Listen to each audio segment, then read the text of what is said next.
Assalamualaikum.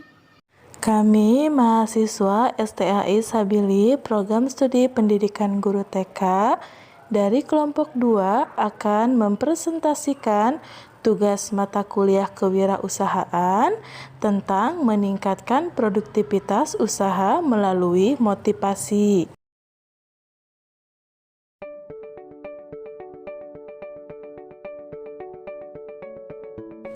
Menurut Klingner dan Nanbaldian yang dikutip oleh Gomez 1995, menyatakan produktivitas adalah merupakan fungsi perkalian antara usaha karyawan yang didukung oleh motivasi yang tinggi dengan kemampuan karyawan yang diperoleh melalui pelatihan-pelatihan. Menurut Rohani 1998, produktivitas juga dipengaruhi oleh tujuan yang ingin dicapai oleh seorang karyawan. Karyawan tidak akan termotivasi untuk mencapai produktivitas yang tinggi apabila harapan tidak realistis dan sulit dicapai. Faktor-faktor yang mempengaruhi produktivitas. Faktor-faktor yang mempengaruhi produktivitas dapat digolongkan pada 3 kelompok, yaitu 1. Yang menyangkut kualitas dan kemampuan fisik karyawan, 2. Sarana pendukung, 3. Prasarana.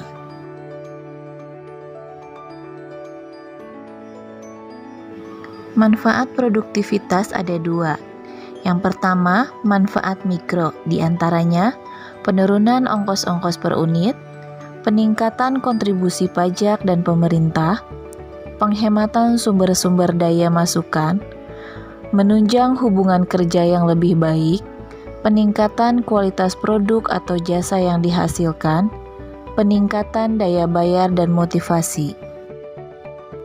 2.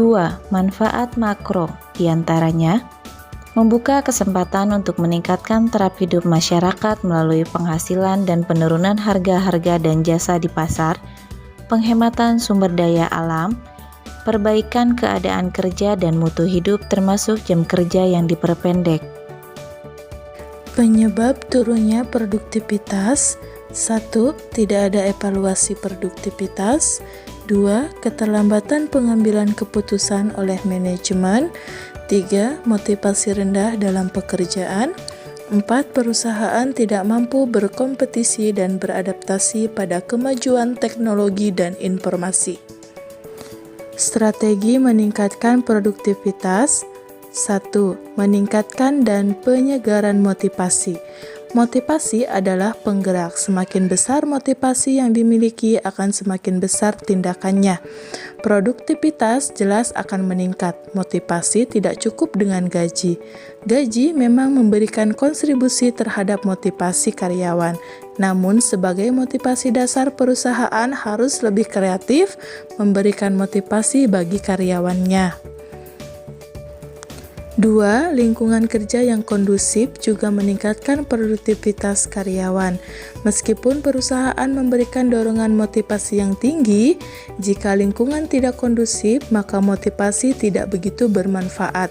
Peran kepemimpinan, terutama top leader, untuk menciptakan lingkungan kondusif sehingga karyawan nyaman dan optimis dalam bekerja. 3. Integrasi manajemen waktu dengan sistem perusahaan. Manajemen waktu harus terintegrasi dengan sistem pada perusahaan. Diperlukan program pelatihan agar karyawan bekerja dengan menggunakan manajemen waktu dengan benar. Dengan manajemen waktu yang tepat menjadikan aktivitas karyawan lebih efektif dan produktif sehingga produktivitas akan lebih tinggi. 4. Reward and punishment serta mental juara. Penerapan konsep reward and punishment harus diiringi dengan peningkatan mental juara bagi karyawannya. Mental juara adalah sebuah kondisi mental di mana seseorang ingin memberikan yang terbaik dengan sportif. Seperti yang sudah dijelaskan, motivasi menjadi peran penting dalam produktivitas. Lalu, apa itu motivasi?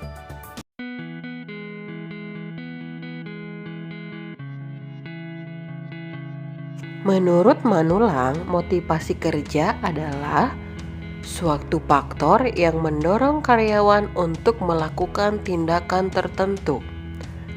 Proses timbulnya motivasi ialah di mana seseorang berusaha untuk memenuhi kebutuhannya yang tidak terpenuhi, menyebabkan orang yang akan mencari jalan untuk mengurangi ketegangannya yang disebabkan oleh kekurangannya.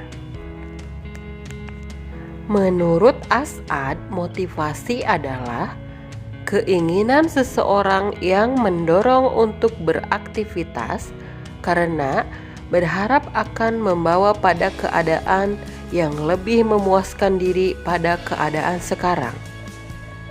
Dengan motivasi, orang akan terdorong untuk bekerja keras demi tercapainya tujuan yang diinginkan serta menggunakan keahlian dan kemampuan yang dimiliki untuk mencapainya. Pengertian motivasi: kekuatan untuk menggerakkan dan mengendalikan perilaku manusia sebagai upaya yang dapat memberikan dorongan kepada seseorang untuk mengambil tindakan yang dikehendaki. Proses timbulnya motivasi. Adapun tahap-tahap proses timbulnya motivasi seseorang adalah adanya suatu kebutuhan yang belum terpenuhi, mencari dan memilih cara-cara untuk memenuhi kebutuhan tersebut, mengarahkan perilakunya ke arah pencapaian tujuan atau prestasi yang didukung dengan kemampuan, keterampilan, dan pengalaman. Yang terakhir, menilai prestasi tentang keberhasilan di dalam pencapaian tujuan. Tujuan motivasi adalah agar karyawan dapat melaksanakan tugas secara efektif dan efisien. Dengan demikian, karyawan mampu memelihara dan meningkatkan moral, semangat, dan gairah kerja karena dirasakan sebagai pekerjaan menantang. Faktor-faktor motivasi. Adapun faktor-faktor yang menimbulkan motivasi kerja antara lain dorongan material seperti uang dan barang, kesempatan untuk mendapatkan kehormatan, misalnya upah, imbalan, dan kuasa perorangan, syarat-syarat pekerjaan yang diinginkan, kebanggaan akan pekerjaan baik untuk keluarga atau orang lain, kesenangan individu dalam hubungan sosial dan organisasi.